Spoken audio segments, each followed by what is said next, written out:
अरे गाओ गाओ गज्जी। झा साहब एक बात बताओ यार, आपको कैसे पता चला कि वो रिवॉल्वर नकली है जिससे गोली चली? बग्गा जी, ये नकली बंदूक का खेल तो हम बचपन से देखते हैं। हम ठहरे बिहार के, और वहाँ तो सब बच्चों के पास ऐसे गन होते हैं। ओके। तो दरअसल जब ये नकली का कॉन्सेप्ट आया ना, तब ध्यान में आया ये ओके कि नकली बंदूक का जो इम्पैक्ट है, अगर वो 5 फुट की दूरी से मारेगा तो गड्ढा तो बनेगा नहीं ज्यादा, तो ज्यादा से ज्यादा 1 इंच का गड्ढा बनेगा। तो इससे पता लगा कि जो नजदीक 5 फुट की दूरी से मारा है ना, तो वो 1 इंच का गड्ढा ऐसे बना। ओके। क्योंकि अगर बुलेट से मारेगा ना, गन से मारेगा, ओरिजिनल गन से, तो आर पार हो जाएगा। ये बात आपकी बिल्कुल दुरुस्त है। धन धन सतगुरु तेरा आसरा। डॉक्टर साहब बैठिए प्लीज। डॉक्टर साहब यार, ये मेडिकल एनालिसिस हमें भी सिखाइए ना, आपने तो उधेड़ के रख दिया सब कुछ। बग्गा जी, एक मजेदार बात और है। अरे अब कुछ और भी रहता है क्या? बिल्कुल बताइए। अब आपने जो भी खेल हुआ हाँ लंग्स के साथ, वो तो वहाँ पे हमने बता दिया आपको ना। हाँ जी। पैंक्रियास के साथ भी एक बहुत बड़ा खेल हुआ। अच्छा। इन्होंने बंदूक की गोली से पैंक्रियास में एक छेद की बात कही है। ओह। और ये बताया कि इस पूरे ट्रीटमेंट में हमने सारा का सारा ट्रीटमेंट पैंक्रियास के ऊपर ही दिया है, जो आगे बिगड़ गया और जिसकी वजह से छत्रपति जी की मृत्यु भी हुई। जबकि मैंने सीटी स्कैन देखा, सीटी स्कैन फिल्म में और पोस्टमार्टम रिपोर्ट में अच्छा, पैंक्रियास बिल्कुल नॉर्मल है। डॉक्टर साहब लगता है आपके पास ना ट्यूशन रखनी पड़ेगी हमें सीखने के लिए। चलो वैसे ना यहाँ पे धूप बहुत हो गई है, हम लोग अंदर बैठते हैं, बाकी सब भी तैयार हो गए होंगे, अंदर बैठ के बातचीत करते हैं। आप लोग बैठे, मैं भी स्नान करके आता हूँ। ठीक है झा साहब, आप रेडी हो जाइए, हम लोग अंदर बैठते हैं। आइए राजमणि भाई।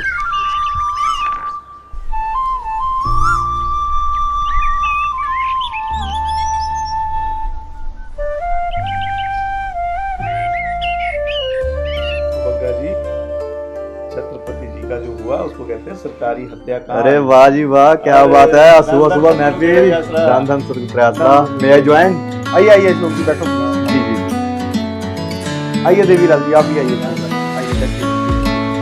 अरे डॉक्टर साहब, ये अशोक पता मुझे क्या कह रहा था जब मैंने स्टार्टिंग में डिस्कस किया? कहता इसमें कोई लूप होल नहीं है, सारी ये तो छलनी बली पड़ी है सारी। अरे देवीलाल जी, आप तो पुराने सत्संगी रहे हैं, आप तो सेवा समिति में भी रहे हैं, तो ये खट्टा सिंह क्या बला है जो हर बात में बार बार टांग अड़ाता रहता है? थोड़ा उसके बारे में तो बताएं। अरे साहब, ये तो बहुत पुराने प्रबंधक थे ना। अच्छा। परम पिताजी के टाइम 5 प्रबंधक थे, ओके। उनमें से एक है। अच्छा। थोड़ा सा इसके बारे में बताते हैं कि ये शुरू से ही गुरुगद्दी का चाहवान था, इसके गुरुगद्दी लेने की लालसा थी। अच्छा। ऐसे ही इसके पिताजी थे झंडा सिंह। परम पिताजी भी कई बार इशारों में ये बताते रहते थे कि एक बार की बात है, झंडे लगे हुए थे तो उस टाइम में दोनों आ गए, खट्टा सिंह और इनके पिताजी झंडा सिंह। तो परम पिताजी मुस्कुरा के कहने लगे कि भी बाकी झंडे तो बहुत ठीक है, लेकिन ये खट्टा झंडा थोड़ा टेढ़ा हो गया। अच्छा। और ये लगभग बाप बेटे टेढ़े चलते रहे, जो भी गुरु गद्दी नसीन रहे उनसे, गद्दी नसीन मतलब बाडियों से ये टेढ़े चलते रहे। ओके। ये बग्गा जी क्या है कि आपने वो हजूर पिताजी के गद्दी नसीनी के टाइम की फोटो देखी होगी, हाँ जी देखिए। उसमें जैसे जैसे पास में खड़ा हुआ है ना, हाँ वो खट्टा सिंह ही है। अच्छा। अरे देवीलाल जी, लेकिन इसने अदालत में तो बयान दिया है खट्टा सिंह ने कि पूज्य हजूर पिताजी की गुरगद्दी के बाद इसने डेरे में आना शुरू हुआ और धीरे धीरे इसकी जान पहचान बनती गई और फिर ये गाड़ी चलानी शुरू कर दी इसने पूज्य गुरु जी की। नहीं बगा जी, ऐसा नहीं है। ये परम पिताजी के टाइम में जो प्रबंधक थे उनमें ये तो मुख्य प्रबंधक था। तो देवीलाल जी, पर पुराने सत्संगी तो बताते हैं कि ये गाड़ी चलाता था गुरु जी की, ये ड्राइवर रहा है गुरु जी का। ऐसा नहीं था। पहले पुरानी गाड़ियां होती थी, टाटा सुमो और वो हाँ पुराने टाइम में, ओके। तो उनमें सफर करना हजूर पिताजी के लिए बड़ा मुश्किल था, बड़ा टाइम लगता था। उनकी कमर दर्द करने लग जाती थी। तो हजूर पिताजी के लिए एक सेकंड हैंड मर्सिडीज गाड़ी खरीदी गई। ओके। तो ये मतलब कि उस टाइम मर्सिडीज गाड़ी पहली बार आई थी डेरे में। अच्छा। ये शौकिया टाइप का था। ये ओके। प्रबंधक था, इसने कौन सा किसी से पूछना था, हाँ। उस गाड़ी को ये ड्राइव करने लग गया, इसलिए वो ड्राइवर के रूप में मशहूर हो गया। अच्छा। एक बात और बताता हूँ, खट्टा सिंह ने कई बार हजूर पिताजी को नुकसान पहुंचाने के लिए मर्सिडीज गाड़ी का एक्सीडेंट करने का, पलटाने का प्रयत्न किया। अच्छा। लेकिन इसको ये पता नहीं था भी मर्सिडीज गाड़ी है वो इतनी आसानी से पलटती नहीं। ठीक है। इसलिए इसने एक बार क्या है, गाड़ी को कंडक्टर साइड से पेड़ में ठोक दिया। उसके बाद में पिताजी को इसकी हरकतों का पता चल गया, तो पिताजी ने क्या किया, मर्सिडीज गाड़ी को छोड़ दिया और उन्होंने एक सेकंड हैंड बस खरीद ली और उसके अंदर इसने कोशिश की कि ड्राइवर रहूं, लेकिन फिर इसको ड्राइवर नहीं रखा गया। एक सतब्रह्मचारी था, वो बस चलाता था और पिताजी अपना बस में जाते थे बाहर के सत्संगों में। यहाँ तक तो ठीक है देवीलाल जी, पर ये खट्टा सिंह पूज्य गुरु जी के केसेस में कहाँ से आ गया? 2007 में इन तीनों केसों का चालान होना था। उससे कुछ पहले खट्टा सिंह का इंडिया टीवी पर स्टिंग आया, जिसमें इसने क्या किया, फकीरचंद मर्डर केस में बाकी के प्रबंधकों को भी लपेटे में ले लिया था। ये फकीरचंद कौन है? मैं आपको ये बाद में बताऊंगा, पहले मैं आपको ये बताऊं कि ये सारे ही प्रबंधक हजूर पिताजी को जेल भेजना चाहते थे और इनको पता था भी हजूर पिताजी अपनी जमानत नहीं कराएंगे। इसलिए प्रबंधकों ने ये देख करके भी हजूर पिताजी तो जेल जाएंगे साथ में हमें भी जाना पड़ेगा, तो प्रबंधकों ने क्या किया, आनंद फानंद में हजूर पिताजी की जमानत करा ली। ओके। तो अब मैं आपको बताता हूँ, फकीरचंद बाबू इंद्र सेन जी से पहले डेरे के प्रबंधक थे और एक रामकार बिश्नोई नाम का व्यक्ति था, उसने खट्टा सिंह के शटिंग को आधार बना करके हाई कोर्ट में रिट लगाई और हाई कोर्ट ने उसमें भी सीबीआई को इंक्वायरी सौंप दी। 2009 में सीबीआई ने इस केस में इंक्वायरी शुरू की और उसमें मोहनलाल से फकीरचंद मर्डर केस के बारे में सारा कुछ उगलवा लिया। 22 फरवरी 2010 को एफआईआर दर्ज हुई। अंकल जी, अब मुझे सारी कहानी समझ आ रही है, इसके आगे मैं बताता हूँ। तो इसी एफआईआर के बाद डॉक्टर साहब, आपको तो याद होगा, यूथ वेलफेयर फेडरेशन वालों के हर स्टेट में मेरे ख्याल से मैसेज आए थे कि हर जिले के अंदर बसें फूकनी है। अगले दिन शाम को 5 या 7 बजे के करीब इनका मैसेज था कि बसें फूकनी है और कुछ लोग उसमें मान गए, कुछ नहीं माने, क्योंकि आधे से ज़्यादा संगत तो यही कहती थी कि पिताजी कभी ऐसे वचन कर ही नहीं सकते, क्योंकि पिताजी ने तो हमें प्रेम मार्ग पे चलना सिखाया है। तो इन्होंने क्या किया, जो लोग तो मान गए उनको तो इन्होंने रख लिया और जो नहीं माने उनको बाहर निकाल दिया। मैं भी आ जाऊं क्या? अरे जा साहब आइए प्लीज। डॉक्टर साहब थोड़ी क्या जगह चर्चा बनाइए। चल रही है? बस बातचीत चल रही है, ऐसी बैठिए आप। धन्यवाद। दान दान सदगुरु तेरा ही है। तो क्या बात चल रही थी हमारी, कहाँ थे हम? और बसों में आग लगने वाली थी, वो लगी कि नहीं लगी? तो आपको याद होगा कि 93 के अंदर सीरियल ब्लास्ट हुए मुंबई में। हम्म सीरियल ब्लास्ट में क्या होता है, एक के बाद एक लगातार कई बम धमाके हुए। ऐसे ही 27 फरवरी के लगभग, शायद 27 या 28 फरवरी, एग्जैक्ट डेट मेरे को याद नहीं है, तो उस टाइम भी ऐसे ही आगजनी हुई, कई राज्यों में हुई, एक के बाद एक राज्य में। तो उस टाइम इतनी सिवियर लॉ एंड ऑर्डर की सिचुएशन बन गई कि कई राज्यों में सीआरपीएफ उतारनी पड़ी। ये बात तो हमने भी सुनी थी। तो आप यूथ वेलफेयर फेडरेशन वालों की गुंडागर्दी देखिए, सड़कों पर उतर आए, जहाँ पर उन्होंने बसें देखी, बसों से सवारियाँ उतरवाई, वहाँ पर आग लगा दी, कई ट्रेन की बोगियाँ जला दी, और उसके बाद कई जगह पोस्ट ऑफिस में जाते, वहाँ से पोस्ट ऑफिसों से लोगों को बाहर निकाला, पोस्ट ऑफिस जला दिए। ओके। जब ये सारी सिचुएशन ऊपर कंट्रोल रूम में पहुंच रही होगी और 4 स्टेट्स में एक साथ एक ही तरह की घटना को अंजाम दिया गया, तो किस तरह की पैनिक सिचुएशन हो गई होगी। बिल्कुल। तो तभी तो उनको सीआरपीएफ को वहां पे उतारना पड़ा। अरे कमाल की बात है, यूथ का जिम्मेवार 4 स्टेट्स का लॉ एंड ऑर्डर बिगाड़ने वाला प्रदीप कलेर बरगाड़ी कांड में मीडिया के ऊपर आके रो रो के बोलता है कि मेरे जैसा शरीफ आदमी कोई नहीं है। इसका मतलब बग्गा जी, खट्टा सिंह ये प्लान कर रहा था कि पूज्य गुरुजी के साथ साथ बाकी के प्रबंधक भी जेल जाएं। इस घटना के बाद सीबीआई, डेरे के प्रबंधक और खट्टा सिंह तीनों एक टेबल पर आ गए।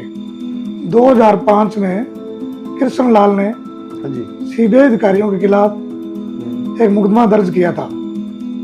ओके। इसमें अगर आगजनी की सही जांच होती तो खट्टा सिंह फंसता, सही है। और फकीर चंद मर्डर केस की सही जांच होती हाँ, तो प्रबंधक फंसते, सही है। और कृष्ण लाल ने जो शिकायत लगाई थी, मुकदमा दर्ज कराया था, उसकी जांच होती हाँ, तो उसके अंदर सीबीआई अधिकारी फंसते और हजूर पिताजी बरी होते। ओ, इन तीनों में क्या है, समझौता हुआ कि आगजनी केस की उच्च स्तरीय जांच नहीं की जाएगी, हाँ, जिससे खट्टा सिंह बच जाएगा, और फकीर चंद्र मर्डर केस है उसको बंद कर दिया जाएगा, और सीबीआई अधिकारियों के खिलाफ जो कृष्ण लाल ने मुकदमा दर्ज कराया था, हाँ, वो मुकदमा कृष्ण लाल वापिस ले लेगा। इससे क्या हुआ, आगजनी केस को बंद कर दिया गया, उसकी उच्च स्तरीय जांच नहीं हुई, और फकीर चंद मर्डर केस भी बंद हो गया। हाँ, तो कृष्ण लाल ने वो सीबीआई अधिकारियों के खिलाफ जो मुकदमा था वो वापस ले लिया। हाँ, हजूर पिताजी ने बयान दिया था कि आरोपियों से पीट के जबरदस्ती झूठे आरोप में वो मतलब कहलवाए गए उनसे। और जब कृष्ण लाल ने ये मुकदमा वापस ले लिया, अब राम जाने कृष्ण लाल की इसमें सहमति थी या नहीं थी, लेकिन पिताजी को इस बात का पता ही नहीं था। उन्होंने कोर्ट में बयान दे दिया था भाई आरोपियों से जबरदस्ती मतलब कहलवाया गया है। इससे फिर पिताजी की गवाही है वो झूठी पड़ गई। अच्छा डॉक्टर साहब, अब समझा मैं कि खट्टा सिंह का बार बार गुरगद्दी को पाने का प्लान फेल हो रहा था। उसने प्लानिंग ये की थी कि पूज्य पिताजी भी जेल चले जाएंगे और फकीर चंद मर्डर केस में प्रबंधक भी जेल चले जाएंगे और मैं गुरगद्दी पे आ जाऊंगा, लेकिन उसका ये प्लान फेल हो गया। तो देवीलाल जी, जो आपने बताया, इस समझौते की वजह से खट्टा सिंह का प्लान फिर से फेल हो गया और वो हॉस्टाइल हो गया। यस, आगे की बात मैं बताता हूँ। अरे झा साहब रुकिए, ब्राह्मण भूखे बैठे हैं, पाप लगेगा। आप बात करो, मैं नाश्ते की व्यवस्था करता हूँ। आइए आइए।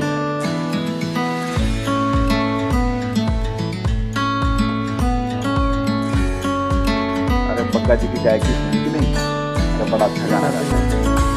ना मतलब लीजिए सर, नाश्ता हाजिर है।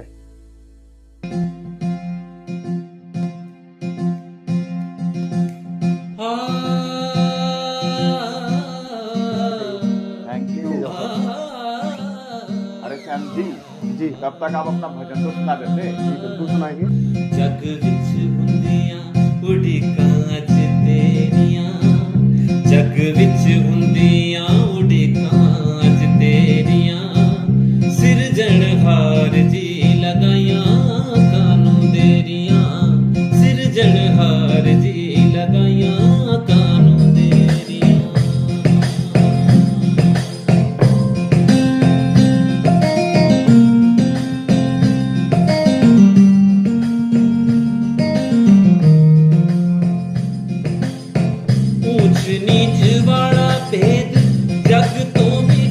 जा फेर जात अभिमानियां नूं एकता सिखा जा फेर वध गईयां देश विच नफरतां बथेरियां वध गईयां देश विच नफरतां बथेरियां सिरजनहार दी लगाईयां कानूं देरियां सिरजनहार दी लगाईयां कानूं देरियां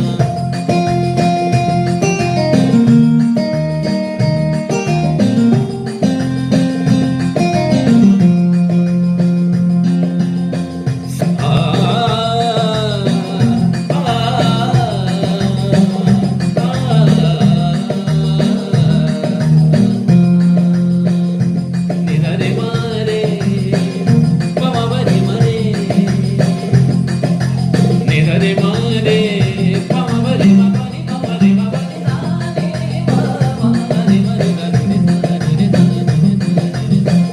संतां उपदेशां ताईं सारा जग भुल्लिया विषय ते बुराइयां दे तूफान विच रुलिया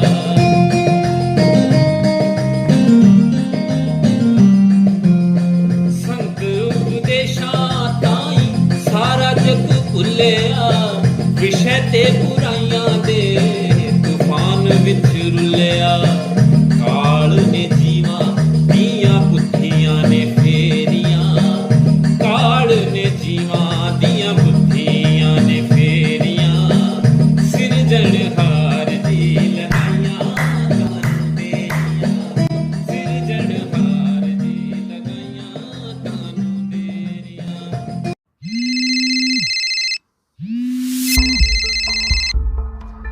हाँ अशोक, बढ़िया जी। कहाँ नू पहुंच गए?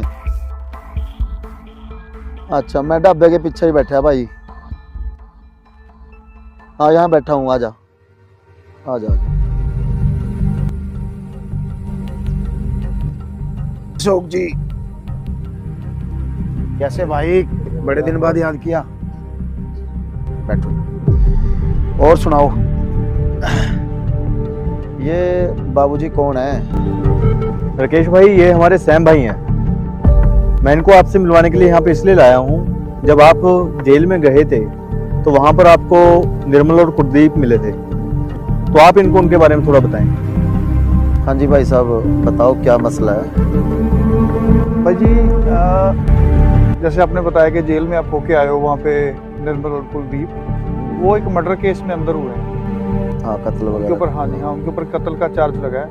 तो किसी तरीके से उन तक ये मैसेज पहुंचाना है या भी समझाना है कि जो कत्ल हुआ है वो उनकी वजह से नहीं हुआ। ये मैं चाहता हूँ कि उन तक मैसेज किसी तरीके से पहुंच जाए।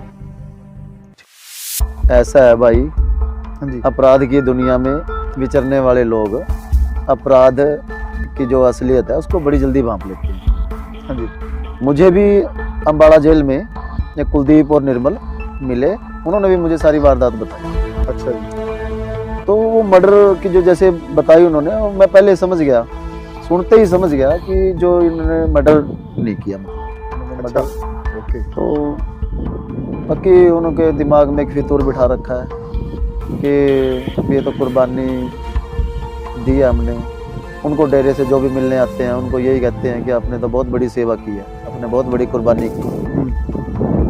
अब आपको ही पता है कि बुरा मत मानना, कि राज करने के लिए कुलदीप और निर्मल जैसे गधे चाहिए। सही है, सही है। भी गुंडा अगर हमने कामयाब करना है तो ऐसे निर्मल जैसे लोग अगर हो जाए ना, कुलदीप जैसे लोग हो जाए, तो थोड़ी इज्जत पाने के चक्कर में ये बोलते हैं सूरवीर योद्धा, अपने आप को कुर्बानी। इनको जो डेरे के कुछ लोग मिलने आते थे वो इनको सूरवीर योद्धा बताते थे। अच्छा, बस वही थोड़ी सी इज्जत गांव में कह देते हैं, जैसे भी थोड़ी सी अगर उंगली लगा दो ना, भी बंदा झाड़ पे चढ़ जाता है। तो वो वाली बात है, मतलब ये सिस्टम का तहस नहस हो जाता है, तो ये गुंडे बन जाते हैं। कुछ और पूछना है तो बताओ। भाई जी, मेरे को ना घर से मैसेज आ गया है, मुझे जाना पड़ेगा। ये तो अशोक ले आया है मेरे को, तो आया है कोई मेरे घर पे, तो मुझे चलना पड़ेगा। मुझे आप इजाज़त दीजिए प्लीज़। कोई बात नहीं भाई। सैम जी, अब आए तो हुई, आप पर जाने से पहले आप एक और किस्सा सुन के जाओ, कैसे इस भाई साहब ने एक फोन से 4 स्टेटों में दंगे होने से रोक दिए थे। अच्छा अशोक भाई, वो तो आपकी बात ठीक है, लेकिन आपको पता है कि जहाँ साहब वगैरह सब आए हुए हैं, तो फिर उनसे भी हमें मिलना है। अगर यहाँ पे टाइम लगाएंगे तो वहाँ पे लेट पहुँचेंगे, उन्होंने वापस भी जाना है, चलिए, तो इसलिए जैसे हमें आपकी इजाज़त इच्छा। लेनी पड़ेगी। बिल्कुल। इजाज़त तो है, कोई दिक्कत नहीं, चाय पानी पी के जाना। अभी आप इजाज़त दीजिए, फिर कभी आपसे मुलाकात होती है। ठीक है, चाय पी के चलते तो हमें ज़्यादा खुशी होती भाई। चाहे तो राकेश भाई आपके साथ फिर कभी पी लेंगे बैठ के, लेकिन एक बात मैं आपको बोलना चाहता हूँ कि आपकी कहानी सुनने से पहले मैं भी कुलदीप और निर्मल को योद्धा ही समझता था लेकिन आज आपसे मिलके मैंने सबक ले लिया है। शुक्रिया, फिर कभी आपके साथ चाय पियेंगे। अभी इजाज़त दीजिए। ठीक है, आपकी ठीक है, कैसी इच्छा चलिए, आपकी। शुक्रिया।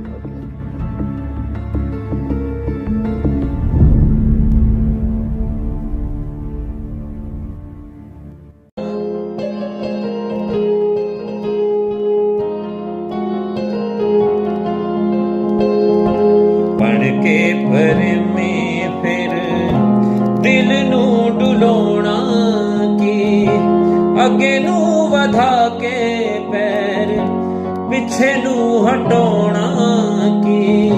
बन के पर में फिर बन के पर में। हाँ जी जा साहब, आइए सन, तैयारी है? बिल्कुल तैयारी है सन जी। अरे देवीलाल जी, सर आप मुझे बोलते, मैं नैन्सी को बोल देता शर्ट प्रेस करने के लिए, आप क्यों कर रहे हैं? बैठो अशोक जी। और जा साहब, सब बढ़िया, ठीक ठाक? सब बढ़िया जी। कितने बजे निकलना आपने? बस 9 बजे की फ्लाइट है, 8 बजे निकलना होगा। अरे झा साहब, अभी तो समय है हमारे पास, 2 घंटे पड़े हुए हैं। कुछ और सवाल है मेरे जहन में, ऐसे थोड़ी जाने देंगे आपको। पूछिए पूछिए सैम जी। झा साहब, आपके हिसाब से इस केस में पूज्य पिताजी के साथ डेरे में किस किस ने गद्दारी की? मेरे आकलन के हिसाब से डेरे में सबसे बड़ा गद्दार गोभीराम है। गोभीराम? वो कैसे? मैं आपको समझाता हूँ। अब उदाहरण के तौर पे महाकुंभ का आयोजन में क्या होता है? महाकुंभ में साधु सन्यासी आते हैं, अपना पूजा पाठ करते हैं और चले जाते हैं। और इसमें सरकार की क्या भूमिका है? सरकार उनके लिए खाने पीने रहने की सुरक्षा की व्यवस्था करती है।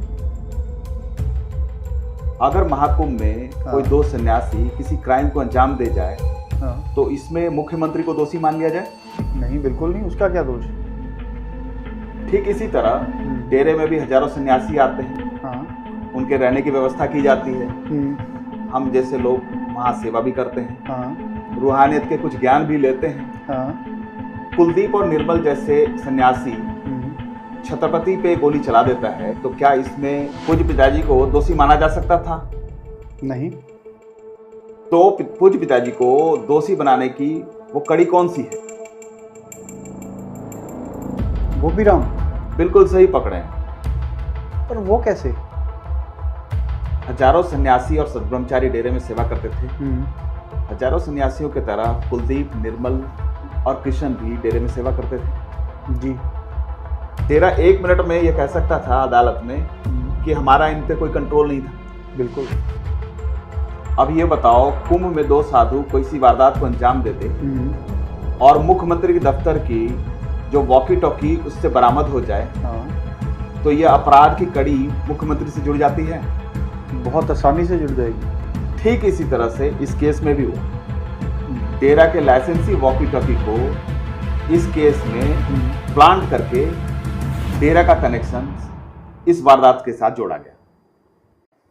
गोभीराम वो शख्स है जिसने गवाही दी कि डेरा का जो वॉकी टॉकी है, लाइसेंसी वॉकी टॉकी, उसने डेरा के मैनेजर कृष्ण लाल को जारी की। वो ये भी तो कह सकता था कि डेरे की वॉकी टॉकी चोरी हो गई, खराब हो गई या कहीं गुम हो गई। या डेरा मैनेजमेंट ये कह सकता था कि गोभीराम कौन होता है गवाही देने वाला, गोभीराम कौन होता है लाइसेंस देने वाला। वो भी तो सन्यासी था, उसके पास कौन सा डेरे का अपॉइंटमेंट लेटर था? फिर सारे चुप क्यों रहे? आपने PIL लगाई है, डॉक्यूमेंट पढ़े होंगे आपने। 2002 में डेरे में कितने प्रबंधक थे? 5। मैनेजर 1। कौन? बाबू इंद्र सेन जी। तो उस टाइम में कृष्णलाल था कहीं? नहीं। तो कृष्णलाल को मैनेजर अदालत में किसने बनाया? ओ, गोभी राम ने। हाँ। ओ, अच्छा ये बताओ, कागजात में खट्टा सिंह कौन था? डेरे का मुख्य प्रबंधक। कृष्णलाल का सीनियर। हाँ जी, हाँ जी, बिल्कुल। अगर खट्टा सिंह की गवाही को सच मान भी लें तो पूज्य पिताजी ने कृष्णलाल को छत्रपति की हत्या का आदेश जब दिया तो उस टाइम खट्टा सिंह ड्राइवर था कि प्रबंधक? प्रबंधक। तो वो ड्राइवर कैसे बना? अगर उसे प्रबंधक माना जाता तो उसे हत्या में शामिल माना जाता। ओके। जैसा इसका मतलब इस केस में पूज्य पिताजी को फंसाने के लिए डेरा के प्रबंधकों ने गोभी राम को मोहरा बनाया? नहीं नहीं श्याम जी, गोभी राम मोहरा नहीं, मोहरा तो डेरा के प्रबंधक हैं और गोभी राम इन सभी प्रबंधकों का घर का भेदी है। गोभी राम हाँ जी। शुरू से ही बाबू इंदर सिंह जी का मुंशी रहा, हर मीटिंग में उनके साथ रहता था, इसीलिए इसे डेरा के मैनेजमेंट के हर कमियों और कमजोरियों का पता होता था और इसी ने ये सारी कमजोरियां डेरा के दुश्मनों तक पहुंचाई। डेरा के दुश्मनों ने उन कमजोरियों का फायदा उठाकर डेरा के मैनेजमेंट को ब्लैकमेल किया और नतीजा आज आपके सामने। आपको एक और उदाहरण देता हूं। अशोक जी 25 अगस्त 2017 को पिताजी ने संगत को आदेश दिया था वापस लौट जाने के लिए। जी मैंने पहले भी शांति बनाए रखने के लिए कहा था, मैं पंचकुला जाने के लिए मना किया था। जो भी डेरा प्रेमी पंचकुला गए हैं कृपया वो वापस अपने घर चले जाएं। तो डेरा मैनेजमेंट की तरफ से संगत को वहां रोकने वाला कौन था? गोभी राम ने। उसका तो वीडियो भी आया है एबीपी न्यूज पे। आपके हिसाब से सुनारिया जेल से जो फर्जी चिट्ठियां आती हैं वो कौन लिखता है? गोभी राम। रंजीत मर्डर केस में जो पूज्य पिताजी की तरफ से 8 पन्नों का बयान आया उसमें जो हैंडराइटिंग थी वो चिट्ठियों वाली हैंडराइटिंग थी? अरे बिल्कुल थी। इसका मतलब वो भी गोभी राम ने लिखा। डेरा की तरफ से हर इलेक्शन में डेरा पॉलिटिकल विंग के साथ में पॉलिटिकल पार्टियों से फाइनल मीटिंग कौन करता है? गोभी राम। पूज्य पिताजी का बहरूपिया जो पैरोल पर बाहर दिखाया जाता है उससे मिलवाने का डील कौन करता है? गोभी राम। सीबीआई जिस कशिश रेस्टोरेंट में हर वारदात के मीटिंग का होने का दावा करती है उस कशिश रेस्टोरेंट का कंट्रोलर कौन है? गोभी राम का जुड़वा भाई। पूज्य पिताजी के हर केस का मुख्य वकील हरीश छाबड़ा गोभी राम का क्या लगता है? उसकी सगी बहन का देवर। गोभी राम उस रथ का सारथी है जिसमें डेरा के दुश्मन सवार हैं। हनीप्रीत, बबलू, डेरा के पुराने प्रबंधक और सरकार उस रथ के 4 घोड़े हैं। इसके अलावा मेरा अनुभव कहता है गोभी राम को अपने इशारों पे नचाने के लिए डेरे के दुश्मनों ने गोभी राम से भी कई अपराध करवाए होंगे या फिर उसे हनी ट्रैप में फंसाया हो। सैम भाई, इस केस को स्टडी करते हुए मुझे भी कुछ मिला। 2013 में खट्टा सिंह और उसके लड़के से डेरा के कुछ मुख्य सेवादारों ने करोड़ों रुपए की जमीनें खरीदी और आज वो लोग हनीप्रीत के काफी खास हैं और डेरे पे काबिज भी हैं। एक और बात सर जी, जिस राकेश देवा को लोग मास्टरमाइंड समझते हैं ना उसको कंट्रोल करने वाला भी गोभी राम ही है। मास्टरमाइंड कभी ऐसी पोस्ट पे नहीं बैठते जहां उसकी कानून के प्रति कोई जवाबदेही नहीं, जबकि राकेश धिरवा डेरे का आधिकारिक खजांची रहा है। अशोक जी, इस भ्रम में न रहना कि हनीप्रीत का डेरे पे कंट्रोल है। डेरे का असली कंट्रोल गोभी राम पे है। मैंने गोभी राम की सारी कुंडली निकाली है कि उसने क्या क्या गुल खिला है, कभी फुर्सत में आपको बताएंगे। अरे ठीक है जा साहब, लेकिन डेरे में डॉक्टर भी तो थे। डेरे का प्रबंधक पीआर नैन एम्स में डॉक्टर रहा है। जब डॉक्टर नरदीप जैसा डेंटिस्ट मेडिकल फाइल में से इतनी गलतियां पकड़ सकता है तो पीआर नैन क्यों नहीं? आपको क्या लगता है सैम जी, एम्स में काम करने वाला डॉक्टर राजस्थान के एक छोटे से गांव में 1/4 तनख्वाह पे यूं ही काम करने चला जाएगा? कहना क्या चाहते हो आप? यह सवाल मेरे मन में उसी टाइम आ गया था जब बरगाड़ी कांड की जांच करने वाली एसआईटी ने डॉक्टर पीआर नैन को यूं ही छोड़ दिया था। इसीलिए मैंने एम्स में आरटीआई लगाई और एम्स से उनकी जानकारी मांगी। जानते हैं एम्स से क्या जानकारी निकली? क्या जानकारी निकली शाह साहब? एम्स का कहना है पृथ्वीराज नैन नाम का कोई भी शख्स यहाँ ना कभी पढ़ने आया, ना कभी यहाँ नौकरी की। इसका मतलब? इसका मतलब ये कि डॉक्टर पीआर नैन कभी एम्स का डॉक्टर था ही नहीं। या तो इसकी डिग्री फर्जी है या इसका नाम फर्जी। हो सकता है यह कोई भागा हुआ मुजरिम हो जो नाम बदलकर डेरे में नौकरी कर रहा है। इसका मतलब तो डेरे में बहुत सारे अपराधी छुपे बैठे हैं। अच्छा देवीलाल जी, ये बताओ कि ये तो समझ में आ गया कि 2010 में खट्टा सिंह हॉस्टाइल हो गया, लेकिन ये बात समझ में नहीं आई कि 2018 में वापस क्यों आ गया? 2010 में जो आगजनी हुई उसके बाद हजूर पिताजी ने विपासना चावला और बहन शोभा गोरा को डेरे की प्रबंधक बना दिया था। हाँ जी, ठीक है। क्योंकि जो पुरुष प्रबंधक थे ना, हाँ, वो पिताजी से जानकारियां छुपाते थे। 2017 के बाद खट्टा सिंह की गुरुगद्दी हासिल करने की उम्मीद फिर से जागी। हालांकि वो टेक्निकल रूप से गवाही नहीं दे सकता था। वो कैसे? सैम जी, आपने वो न्यूज तो पढ़ी होगी। हाँ जी। पूज्य गुरु जी को 30 लाख में, पूज्य गुरु जी को फंसाने का 30 लाख में हुआ सौदा। हाँ जी।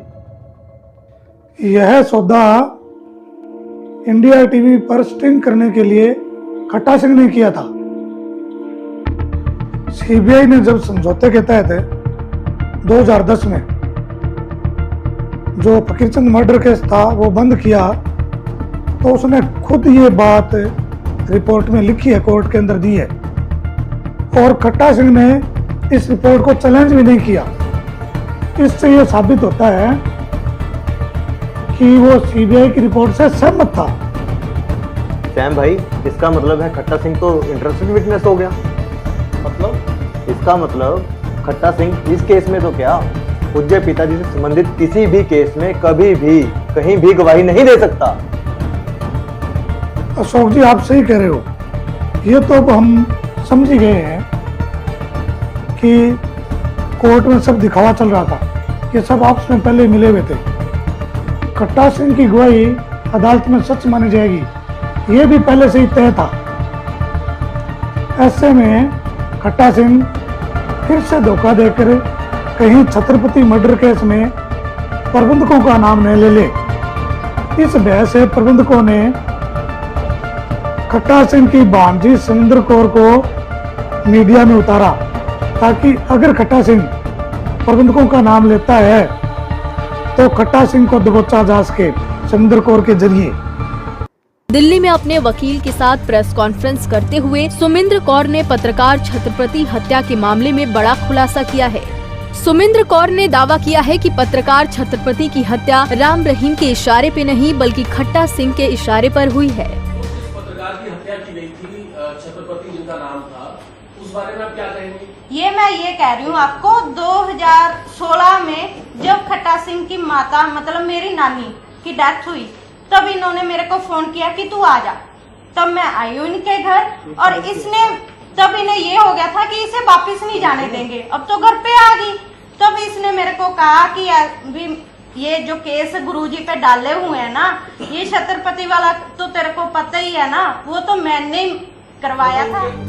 सुमिंद्र अपने ही मामा खट्टा सिंह पर आज कई बड़े गंभीर आरोप लगाए। सैम जी, अशोक जी, झा साहब जी की बात सुनकर के मुझे ऐसा लग रहा है कि खट्टा सिंह की गवाही से सबसे ज्यादा डर था वो गोपी राम को ही था। मतलब समुद्र कौर ने मीडिया में ये बताया था कि उसको खट्टा सिंह ने बताया है कि कैसे वारदात की शाम को उसके मामा खट्टा सिंह ने कैसे धोखे से कृष्णलाल का रिवॉल्वर निर्मल और कुलदीप को पकड़ाया।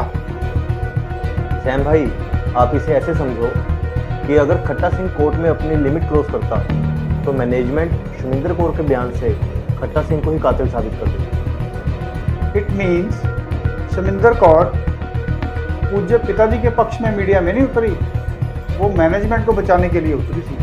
सही पकड़े हैं। ये बस समझा राजनीति। इसके बाद सुमिंदर कौर कहाँ गायब होगी ये मुझे भी पता नहीं है। ये मुझे पता है। अच्छा, समरिंदर कौर इस खेल को कहीं उजागर न कर दे, इसीलिए इस केस के बाद उसे अमेरिका भेजा जाना था। शायद फरवरी 2019 की बात है। उसके अमेरिका जाने से पहले उसके सहेली का फोन हमारी टीम के पास आता है। उसे अमेरिका जाने के लिए पैसे की जरूरत थी और हमें भी पहले उससे उनकी तलाश थी कि आखिर वो कोर्ट में अपनी गवाही देने के लिए क्यों नहीं पहुंची।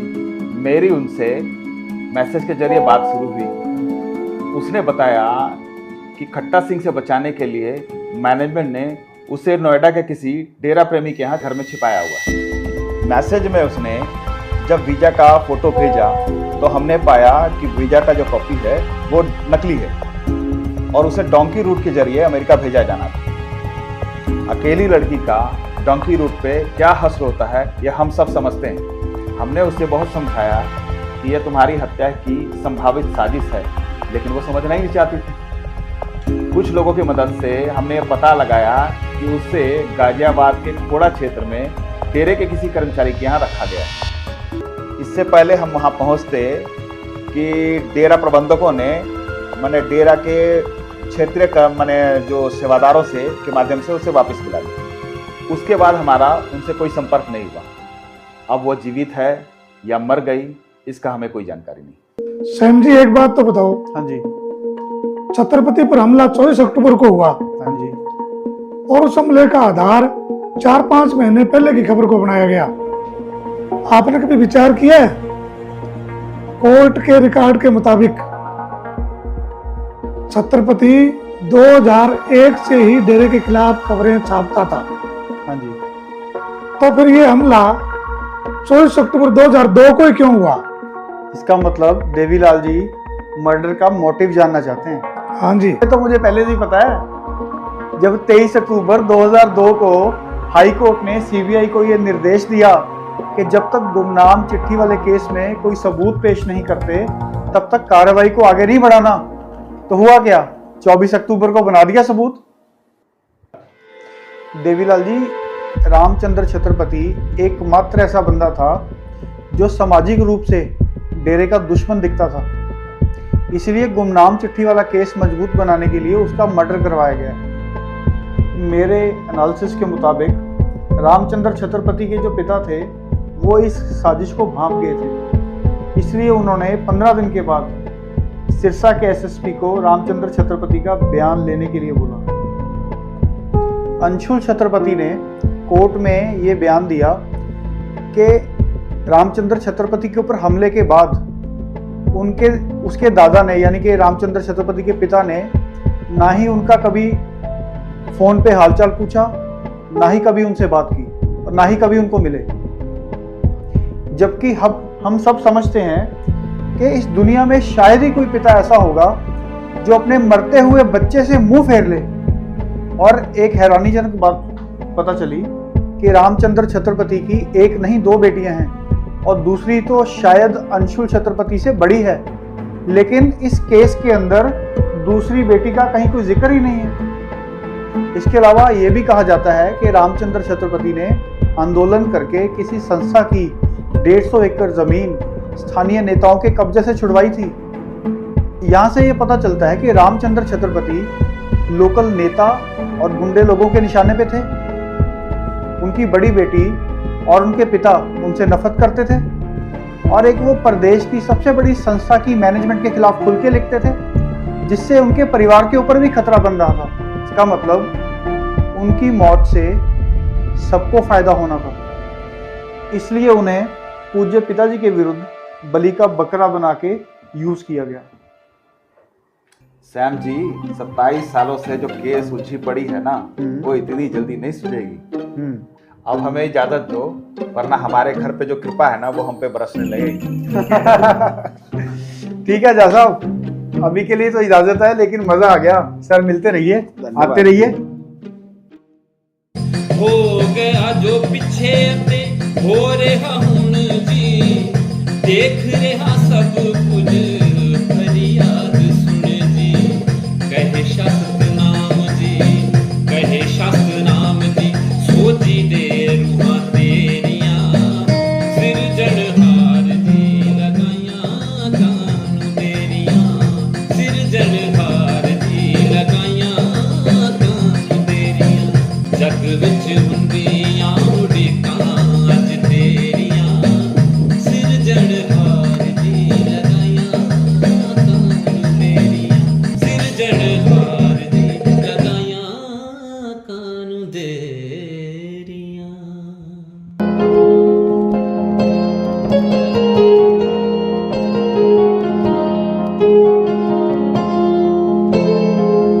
सौंप दित्ती जिंद जिन्ना सतगुरु प्यारे नू, अपना बनाया जिन्ना डुबदे तरन हारे नू। हो सौंप दित्ती जिंद जिन्ना सतगुरु प्यारे नू, अपना बनाया जिन्ना डुबदे तरन हारे नू। दुखां दे संदरां च औना गोता लाउणा की, दुखां दे संदरां च औना गोता लाउणा की। अगे नू वधा के पैर पिछे नू हटाउणा की, बन के पर में फिर बन के पर में फिर दिल नू डुलाउणा की। अगे नू वधा के पैर पिछे नू हटाउणा की, बन के पर में।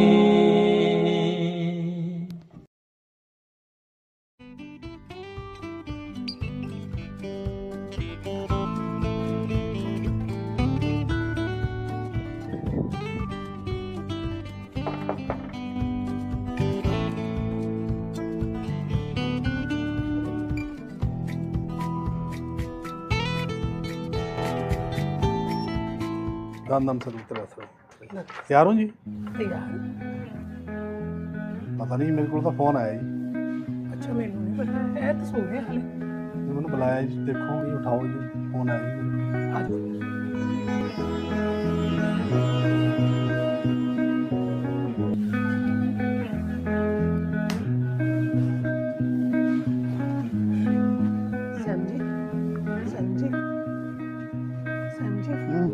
रविंदर भाई जी मिल भाई आए ने? हाँ जी। हो क्यों आए ने? वो कहते कि तुझे फोन किया किते जाना। मैं तो नहीं बुलाया। जाना कि अंदर भेजो, अंदर भेजो। ठीक है भाई जी, थानू अंदर बुला रहे।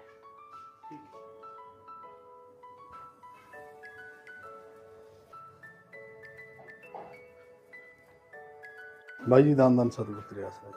नंदन सतगुरु तेरे ही आसरा। बैठो धर्मिंदर भाई जी, बैठो। जाना नहीं भाई जी, तुसी पए हो हले? जाना भाई जी, अज तो छुट्टी है यार। अज कित्थे जाना है? पता नहीं, मेरे को फोन आया जी, कहंदे जाना। फोन आया? किहदा फोन आया तुहानू? नूर बेटे का फोन आया जी मेरे को। नूर ने फोन किया? वो कहंदे जाना। एक मिनट मैनू बुलाना। नूर, बेटे बात सुनो।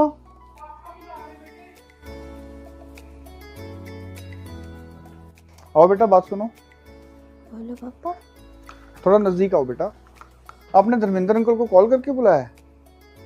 आपने क्यों बुलाया? मुझे सिरसा जाना है। सिरसा जाना है? Are you sure? Very good, चलो फिर करो पैकिंग। चलो भाई जी, खिंचो तैयारी। मम्मा मम्मा, पापा ने बोला कि पैकिंग करो, सिरसा जाना है। पापा ने बोला तो करो तैयारी।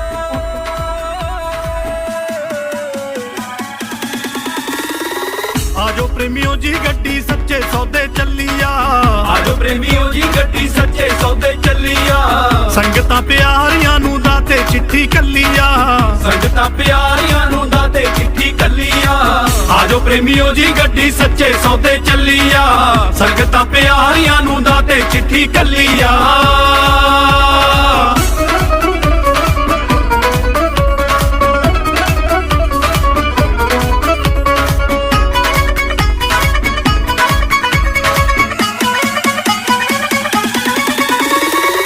गड्डी विच बैठो सारे, आओ गड्डी विच बैठो सारे, लाओ धन धन सतगुर नारे, लाओ धन धन सतगुर नारे, आओ गड्डी विच बैठो सारे, लाओ धन धन सतगुर नारे, जाके सतगुर जी दे द्वारे होनी दिल नू तसल्लिया। आजो प्रेमियों जी गड्डी, आजो प्रेमियों जी गड्डी सच्चे सौदे चलिया, संगतां प्यारियां नू दाते चिट्ठी कलिया।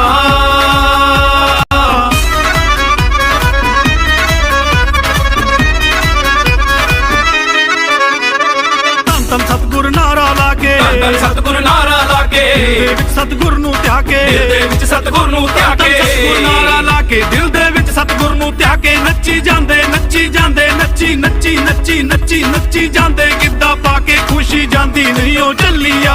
आजो प्रेमियों जी गड्डी, आजो प्रेमियों जी गड्डी सच्चे सौदे चलिया, संगतां प्यारियां नू दाते चिट्ठी कलिया, आजो प्रेमियों जी गड्डी सच्चे सौदे चलिया। अगर देश व सृष्टि की सेवा करना पाप है तो ये पाप हम आखिरी सांस तक करते रहेंगे। सतगुरु